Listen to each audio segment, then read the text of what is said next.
By the way, he's from a small country like ours, low population.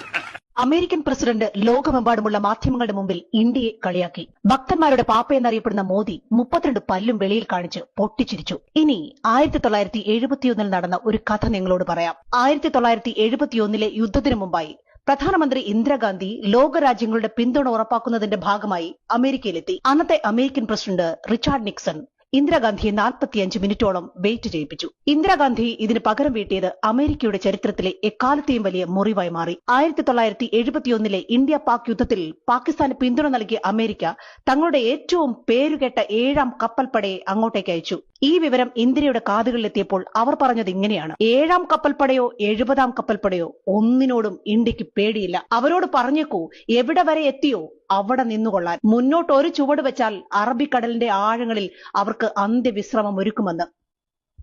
Indira ഒരിക്കലും വെല്ലുവിളികൾ ഏറ്റെടുക്കാതിരുന്നിട്ടില്ല, പേടിച്ചോടിയിട്ടുമില്ല, പിന്നോട്ട് പോയിട്ടുമില്ല.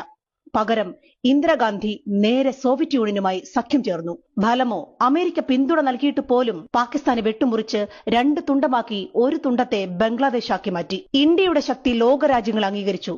ഇന്ന് PR വർക്കിലൂടെ ഭരണം നടത്തുന്ന ഭക്തന്മാരുടെ മോദി അമേരിക്കൻ പ്രസിഡന്റ് കളിയാക്കിയപ്പോൾ പൊട്ടിച്ചിരിക്കുന്നത് എങ്ങനെയാണെന്ന് നോക്കൂ.